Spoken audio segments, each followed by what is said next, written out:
MegaHerzzz.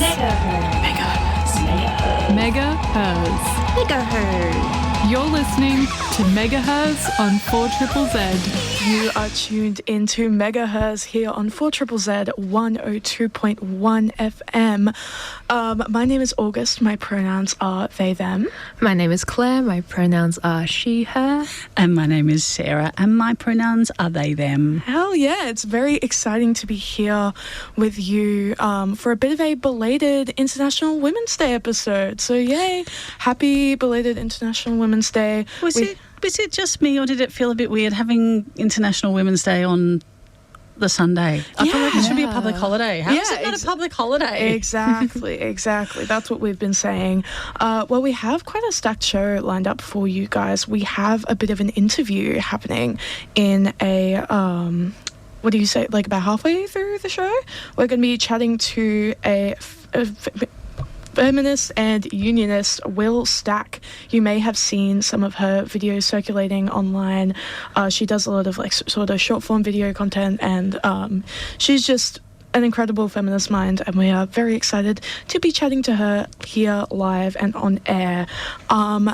First of all, we'd also like to acknowledge, before we get too far into the show, that we are broadcasting on Jaggera and Turrabul country, and we would like to say that this always was and always will be Aboriginal land, and we'd like to acknowledge elders past and present, and Indigenous connection to the land that we broadcast and work off of.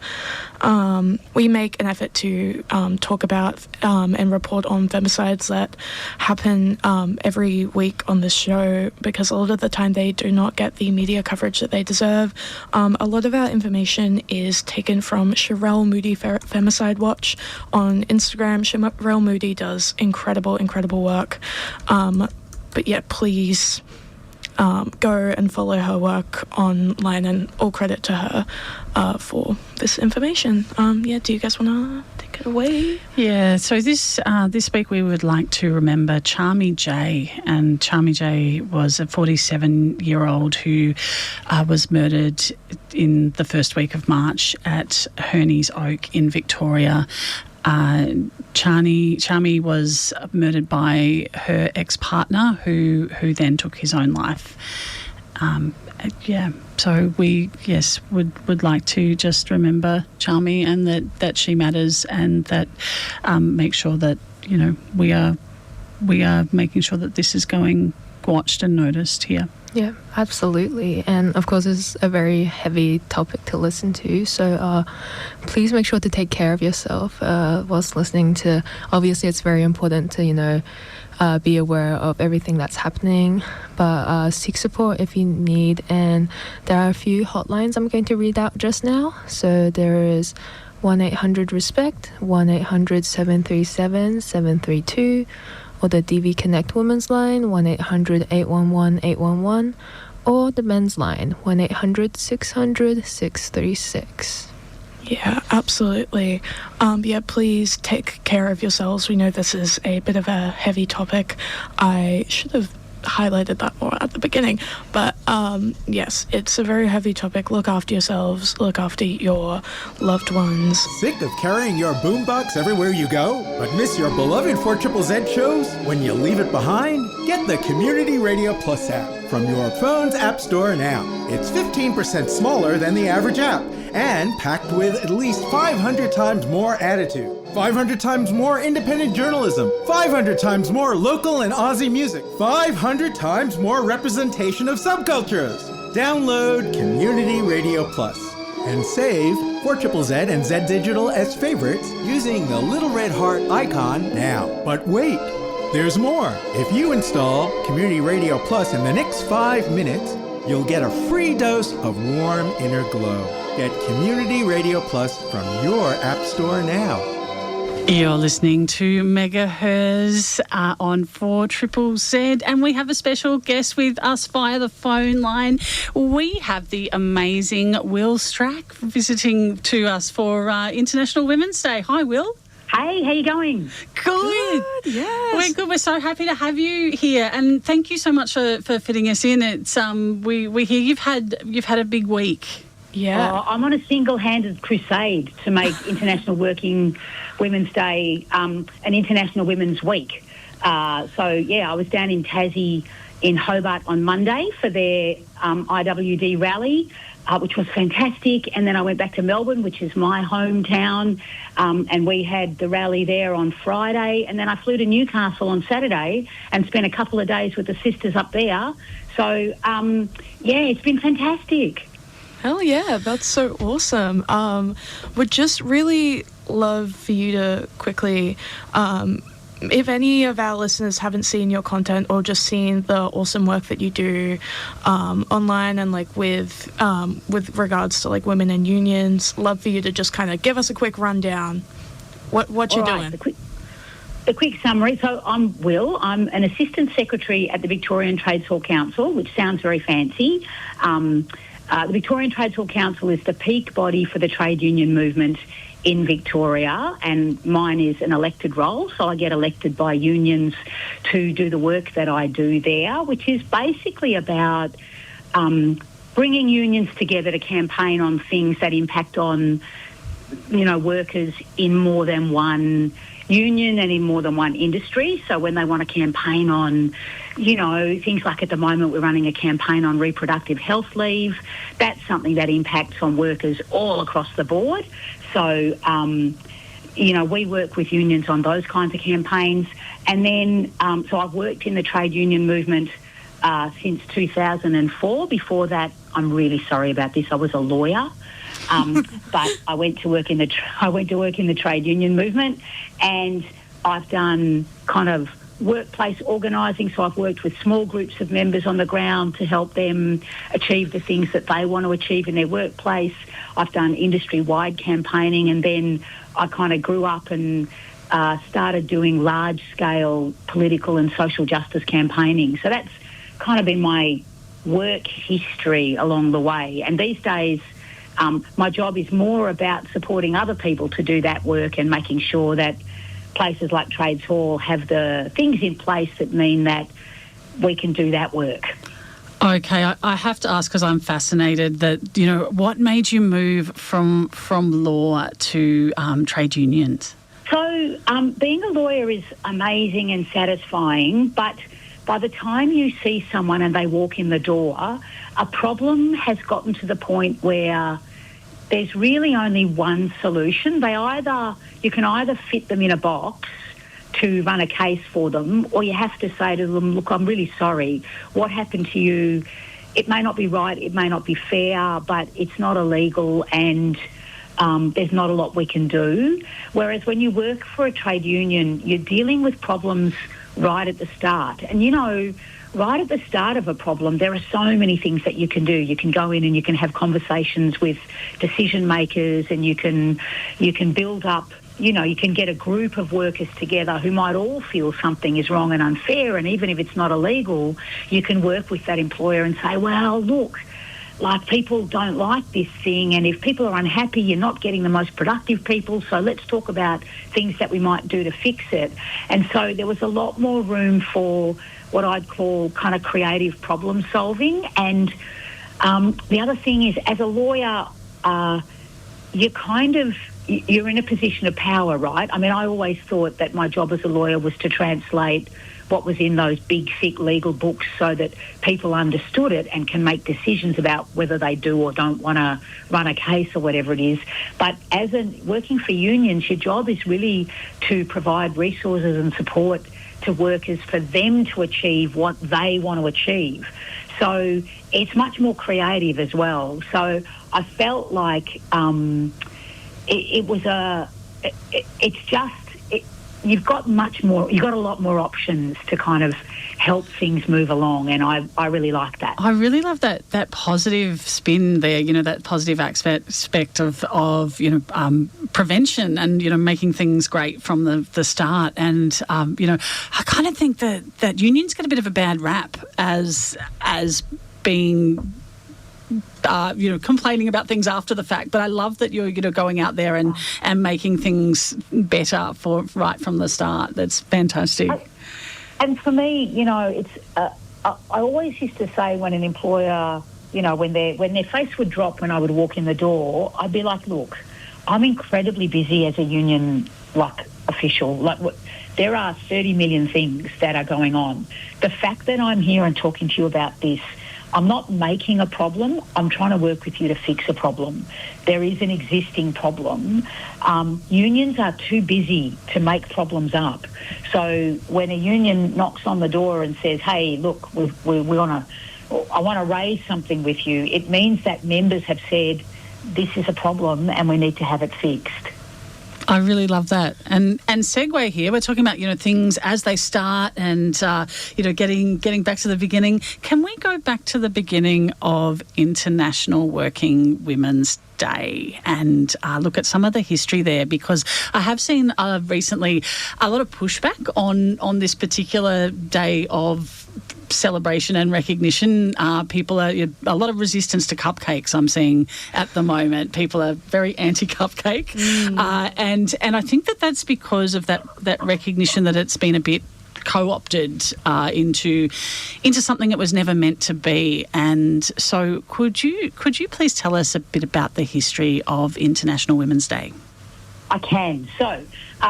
It started off as International Working Women's Day, and it was a day of protest. So in the early 1900s, women were often consigned to low-paid work, particularly in industries like the textile industry, and they were, you know, struggling. There was clearly no equal pay. These were incredibly unsafe workplaces. So there were workplaces where there were no emergency exits, and so factories burned down with workers in them who were locked in. And so working women got together and said, oh, look, this is no good. And at that stage, of course, women in many didn't have the right to vote. And so there was this mix of working women's rights and women's rights, and women took to the streets. And it started as a kind of mass protests, and then it spread across countries. It would ebb and flow, and it would be on different days, so it wasn't always on March the 8th, but women would protest. And then it got to the point effectively where around the world there was a general agreement that March the 8th was the date, because that was the date that workers had kind of taken that protest to the streets. And so in 1977, the United Nations effectively declared it as an international day, and it became International Women's Day. But even then, that was still part of this concept that women were behind, and these were opportunities. This day was a day where we could talk about and focus on that. Of course, we need to focus on those things all the time, but this was a day where we could protest and draw attention to all the ways that women were facing challenges, but not just now at work, but more broadly in our society and in our community around things like safety. But along the way, some of it became this kind of push towards, rather than collective, rather than this being about how women need to rise collectively and how we can lift each other up, it became a little bit individual. So it became about how women can become girl bosses. And I suppose the original framing was, how do we change the systems so that women generally can rise, and it started to become a bit about how individuals can rise inside the existing system. And we focus a lot on what I call the glass ceiling, and of course women in leadership is really important, but we don't focus so much on what the factory floor, right, which is that we need to all lift together. And so it's become a bit, the cupcake thing is largely because this phenomenon started to happen where workplaces would organise, workplaces would have women organise morning teas events. They would get the women at the workplace to organise an International Women's Day morning tea, and they might get some cupcakes, and then probably some men would talk about how important it was that women rise within their particular workplace, and they might get the one woman executive to talk about resilience, etc. So rather than acknowledging that the systems are actually potentially a problem, it becomes about how individual women, it's about our resilience and how we have to structure ourselves into the existing systems. And so I think the resistance... Now, I love a cupcake. Don't get me wrong. I'm all in favour of a cupcake. As a sweet treat, beautiful. But the cupcake thing has largely been about how corporatised the day has become, so that it's really a kind of...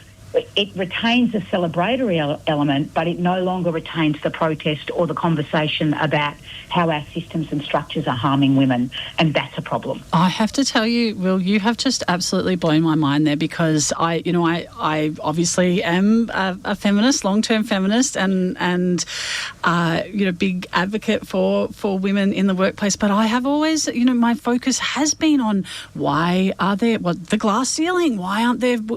How many women are there at the top and people being represented? And I have never stopped to think about the factory floor and the importance of that. So thank you for giving me something really to think about there. Like I say, women in leadership is really important, but women in leadership who aren't focused on raising other women up and creating safer workplaces and more equal workplaces for other women actually doesn't help. They basically close the door behind them, and that's not a good thing.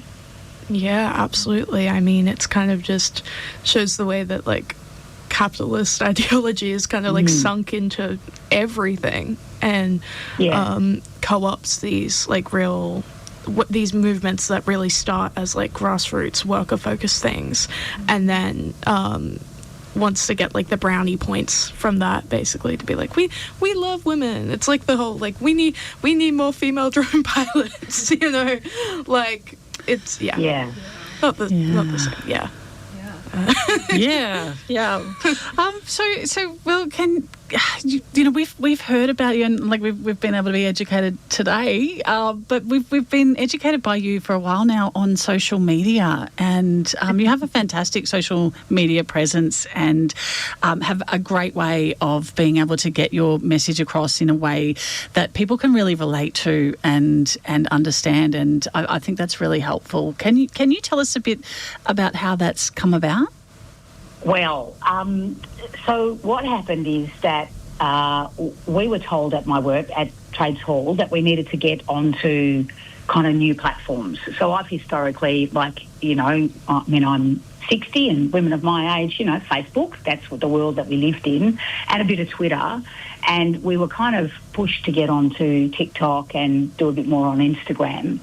And so I went on those places and I was like, I just don't think these places are for me. Like, they skew, it's a younger demographic. I just don't know that this is really where I should be.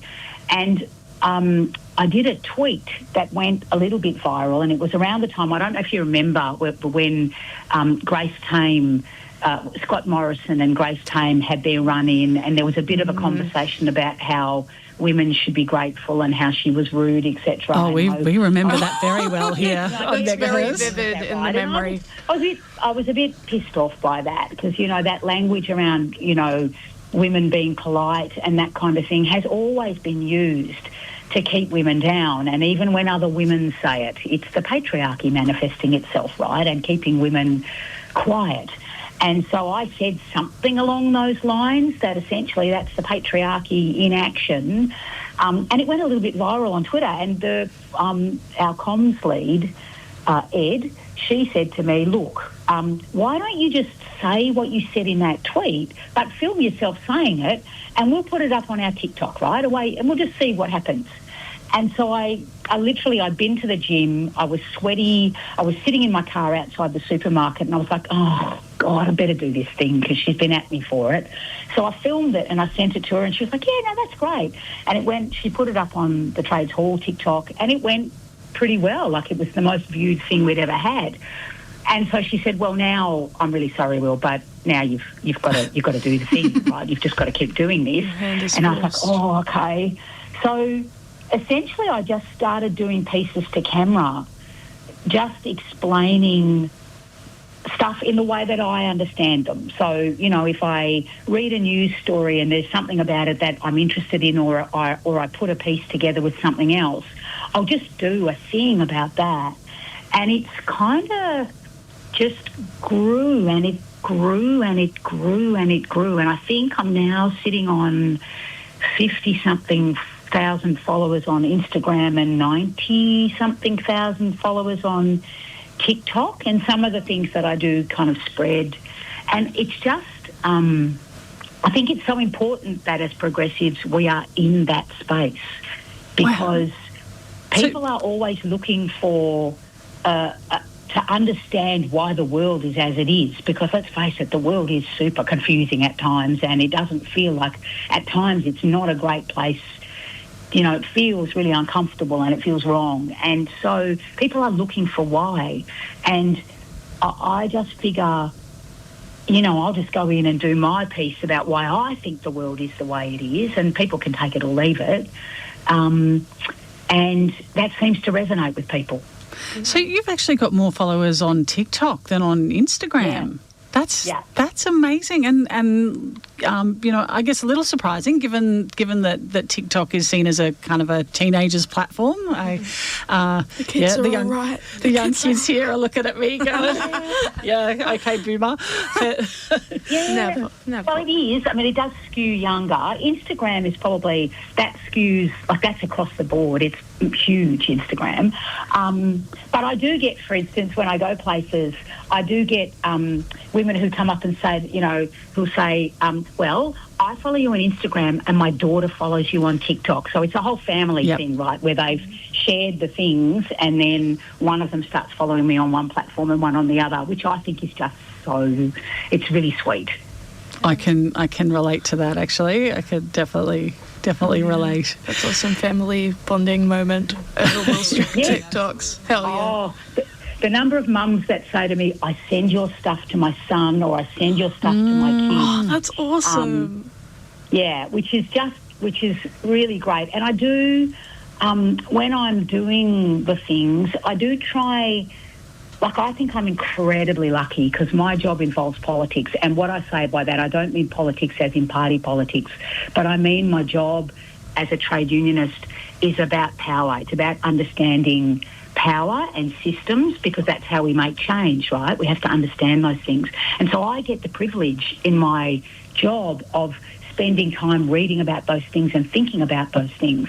And so I figure my job is just to translate those things in ways that people who are really busy, just trying to get on with their lives, doing stuff, trying to translate some of those ideas in ways that make sense to people who are, you know, it's like I say, I don't think that we educate ourselves. I don't think that's a thing, because, you know, I've worked with workers where they get up in the morning, they're trying to get the kids off to school, they're giving them breakfast, they're dropping the kids off, they're doing all of that, they're going to work, and then they do their job. At the end of the day, they're trying to get the kids back, they're trying to feed the kids, get them into bed. That's probably a 2-hour struggle with toddlers, you know, like, it's the whole thing. Then if they're lucky, they get to sit down and watch telly for an hour, and then they go to bed. And in all of that, there's not always the time to sit down and think about, why do the systems operate in the way that they do? Why is it that we have things happen in these ways? Whereas my job involves being able to sit down and think about those things. So, yeah, I just think I'm really lucky, and so I get to translate that stuff. I think that, that is wonderful. It sounds amazing. So, speaking of Instagram and TikTok, being so visible on those platforms, it's a very, you're very authentic and very personal on that. Does that come with a personal cost? For me, no. So first off, I'm old.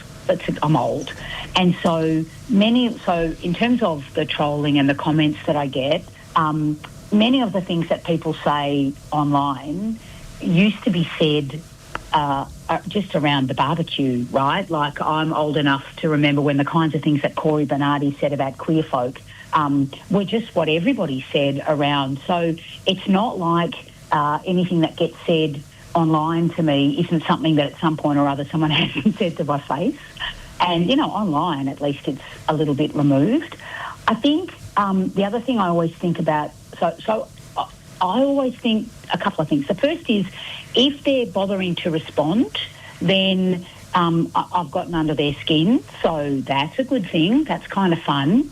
And then the other thing, like I always remember during the marriage equality campaign, the postal survey in Victoria, I coordinated the Victorian arm of that. And I did a little video for the campaign when the voting started, and that got posted and it found online, and it found its way into the worst corners of the internet, like really terrible.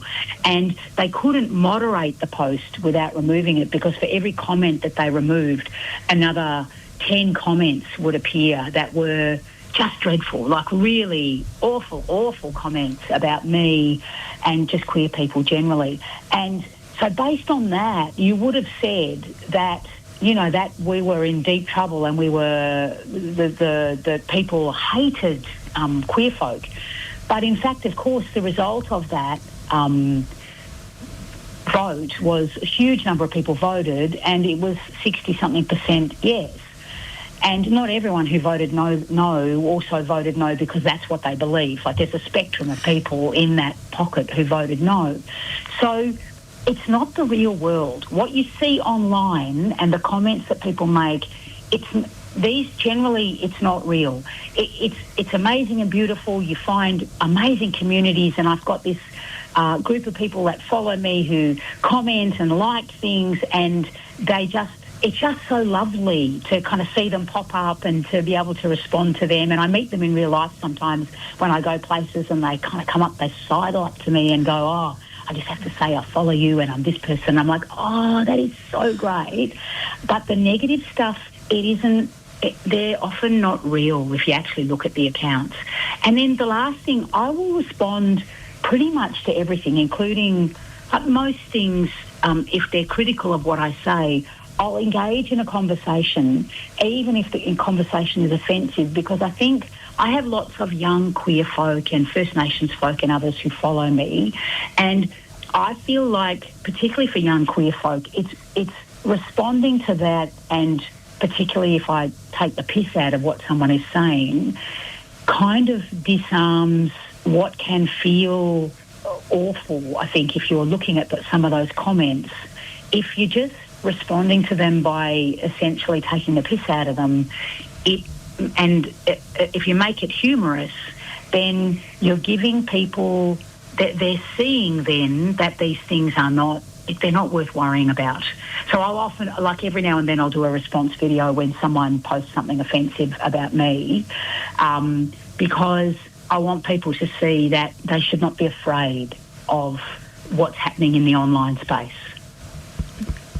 I think, yeah, just 100%. I mean, I think sometimes can be a difficult thing for people to like put themselves online, but I think you have the right attitude about it, of just like you said, half of these people like are bots anyway, but so much of that. And look, my philosophy about this is, if I, for instance, post something about treaty in Victoria, First Nations treaty in Victoria, if people say things that are offensive about First Nations people, I'll get rid of that, because nobody needs to see that, and I won't have that, right? If it's like really racist crap, I'll just delete it. Yep. But if they say something about me, well, they're really only having a crack at me, in which case I can go have some fun with it. So it's about whether it harms other people or whether it's just about trying to harm me by suggesting something about me. And like I say, I just figure we just got to give people language to understand that that world is not real. I think that is so important, and that it's such an important example, because that, you know, there was a study recently, and I say recently, it was probably about 3 years ago, I think, recent study showing that women are much less likely to be publicly on the internet, and and particularly on things like LinkedIn and professional profile places, and develop a professional profile because of this kind of this backlash that happens, and because of concerns about internet safety. And given the current world that we live in, where all publicity is online, that people were having negative effects to their career, and it was having a measurable negative impact on people, the fear of being online. So it is great that, you know, you can do that and provide a sense of safety there, and a great example. Something else you've been a great example of is you've talked a lot about your mental health and running. Yeah. And can you tell us about that? Well, I have mental illness, and I go through. I've had periods cycling through, particularly with particular triggers and stresses, where I've struggled, and it's been a struggle. And like I've had periods in my life where I've where I've felt like maybe I couldn't go on, if you kind of get what I mean. And so for me, menopause, perimenopause and menopause, it exacerbates some of those things. Like the hormonal business can make those things feel overwhelming. And so for me, I discovered running as it was a way to get my head space and clear my head. And it also gave me some purpose. So I started running really by accident. A mate started coming over when I was in a period where things were really bad, and we started going for a bike ride every morning, and we went really early. So it was so early that I couldn't text her to go, I don't feel up for it, because, if you're going at like 5:30 in the morning, you've got to text really early, and it feels wrong. So she was here every day, and we'd go for a bike ride. And then I fell off my bike, and I got really scared of being on the bike. So she said, why don't we just go for a run? And I was like, at that stage, I was just like, I'm not built for running. This is not right. I can't do this. And she's like, let's just give it a crack. And so I started running, and I'm by no stretch am I a natural runner, but I love it. I love the feeling of being in my body. And when you are for me, when I'm in that place, it gave me a routine and a structure that meant that, every day I just got up and I did this thing. And even if I was going through a really bad patch and I wasn't sleeping and things were really overwhelming, I still felt like I'd done something with my day when I got up and I did the thing. I went up, and so it's been incredibly helpful for me. It's been, and once you start doing something like that, for me, I found it easier to then start doing all the other things that they say you need to do, eating healthy, trying to get sleep, all of those things. And so, and don't get me wrong, like I have gone back and I've seen mental health professionals along the way when things have felt really bad, even with that. But it has meant that for me, when I was, I started running, and then I ran 3Ks, and then I did 10Ks, and then I was like, I could do some fun runs. So I did some fun runs, and once I'd done a few 10K fun runs, I was like, you could aim for a half marathon. So then I decided I couldn't do anything stupid until I set myself this goal. I had to do this thing now. And so whenever I cycled into the darkness, I was like, well, you can't do anything stupid until you've done that half marathon. So then I just kept running until I'd done the half marathon. And then when I crossed the line for the half marathon, straight away I was like, you should do a marathon, Wil. You should go do it. You could do that, which is insane, right? Who thinks that? But anyway, I thought that. And so I signed up for a marathon. So then I was like, you got to see it through now till the marathon. And, of course, by the time you've done that and trained and done those things for a couple of years, for me, the routine and the endorphins and everything that it gave me, and the pride that it gave me in getting those things done, made the rest of it much more manageable. So I still run now. It sounds like your health strategy is to put yourself into situations that you can't get out of until you see the benefit from it. Pretty much. You know what? The reason I ran a marathon is because I told people I was going to do it. I signed up for it, and then I immediately told everyone, I signed up for the marathon without realising what I'd done. And then I was like, marathon's 42 kilometres, 42.2. That's actually a really long way. Like, I drove 42 kilometres and went, holy crap, what have I done? I like that you committed before you actually worked out how long it was. I thought about it, because I'd done a half, right? So how much harder could it be? Well, I'm here to say to you, for those of you who are thinking this, it is actually much harder. But I got myself a coach, and I just kept running. and doing it, and I was like, well, other people have done it, so, like, how hard can it be? And so I did it, and then after I'd done it, I watched a video of, because I went from running for the very first time and being able to do 50 metres to running a marathon in 3 years, right? Just over 3 years.